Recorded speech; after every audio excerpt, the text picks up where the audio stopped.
Pemirsa Metro TV Lampung, 1 tahun lebih pandemi COVID-19 telah berada di Indonesia dan ini pun tentunya berdampak salah satunya pada sektor pendidikan. Pembelajaran tatap muka menjadi suatu hal yang dirindukan saat ini baik itu oleh orang tua maupun juga anak-anak didik.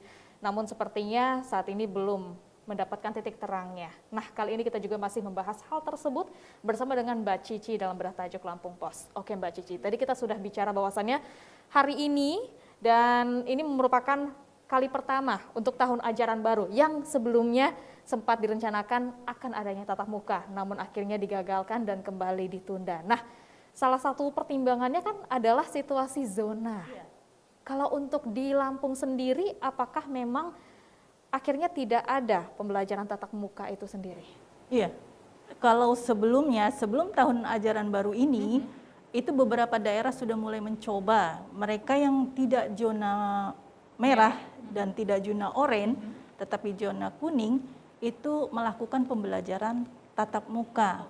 Tapi baru beberapa hari, ada yang cuma 3 hari, ada yang cuma sepekan, ternyata harus ditunda lagi, ternyata ada kasus yang merebak.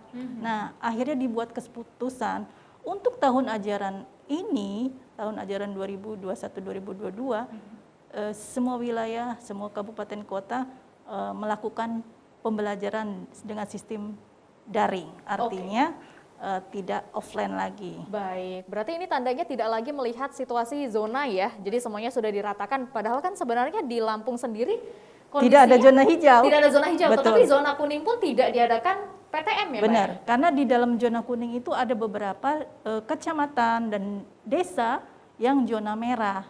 Jadi karena ini semakin virus ini, apalagi varian Delta yang cukup gencar penularannya, ini juga diharapkan kita bisa mengerem ya penyebarannya dengan tetap belajar di rumah saja dulu untuk sementara waktu sampai kondisi memungkinkan untuk kita belajar tatap muka. Oke, seperti tadi Mbak Cici sempat bilang bahwasannya beberapa wilayah sempat ada yang melakukan pembelajaran tatap muka sebelumnya.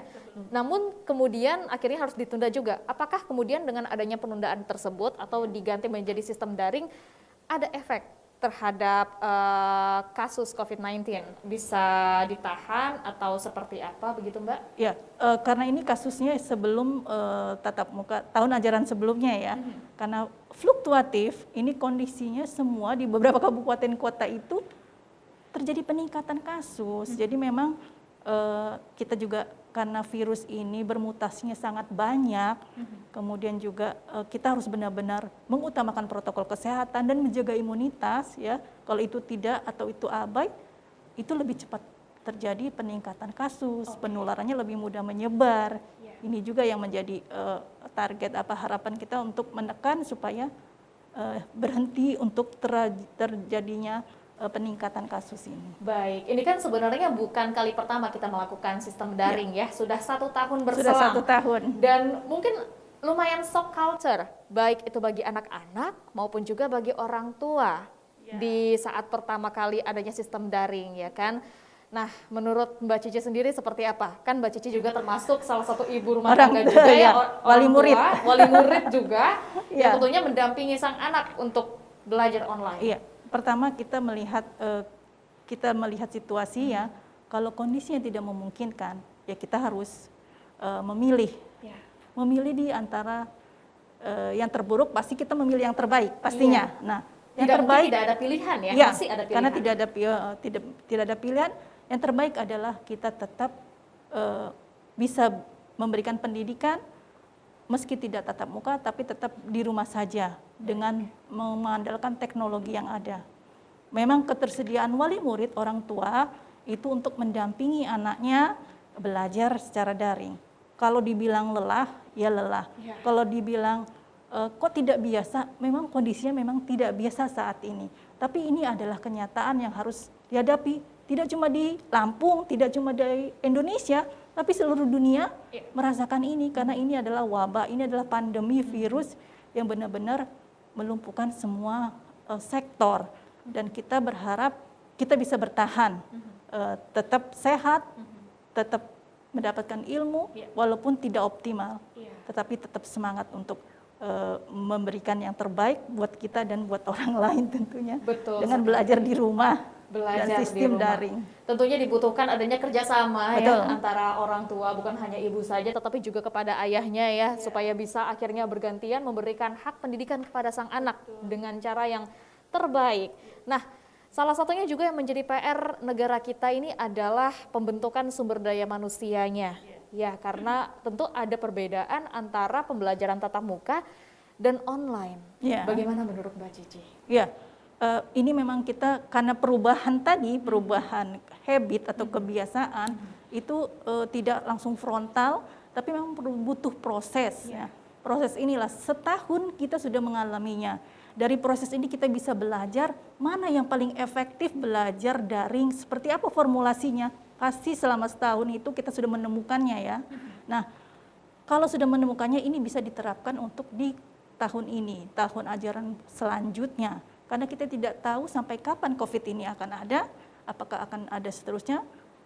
Tidak ada yang bisa menjawabnya itu, tapi kita tetap berusaha untuk yang terbaik tentunya. Oke, nah ini pertanyaan terakhir Mbak Cici. Bagaimana menurut Mbak Cici sendiri upaya kita untuk menyelamatkan pendidikan Indonesia di tengah pandemi COVID-19? Ya, pendidikan jangan pernah berhenti, itu pasti. Dan kesehatan itu juga yang utama. Artinya kita bisa memadukan antara kedua ini. Pendidikan dapat, kesehatan juga oke. Menyelaraskan keduanya dengan tetap belajar, mengikuti aturan yang ada, kemudian menggali.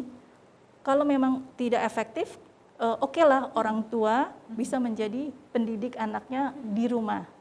Kemudian menggali bacaan dan ilmu pengetahuan kepada anak. Anak diajari untuk berkarya, beraktivitas di rumah, pengetahuan yang ada dari pengalaman seperti bercocok tanam, memelihara hewan, itu ada ilmu-ilmu yang bisa didapat selama berada di rumah dan selama sistem daring ini. Insya Allah itu tetap kita aman ya, ada di rumah tetap aman, juga pendidikan bisa tersalurkan. Ya, mungkin adanya keterbatasan ini tentunya menantang ya untuk kita, baik itu anak-anak, kemudian juga orang tua, baik itu juga dengan guru. Tenaga pendidikan tentunya harus berkreativitas ya. Berkreativitas. Semoga kita semuanya bisa break the limit, bisa mengatasi keterbatasan ini dan juga tentunya menyelamatkan pendidikan di Indonesia. Baik, terima kasih Mbak Cici. Dan untuk Anda pemirsa Metro TV Lampung, tetaplah bersama kami karena setelah ini kita akan membahas trending topik apa saja yang ada di multi platform Lampung Post Group lainnya. Tetaplah bersama kami dalam Bedah Tajuk Lampung Post.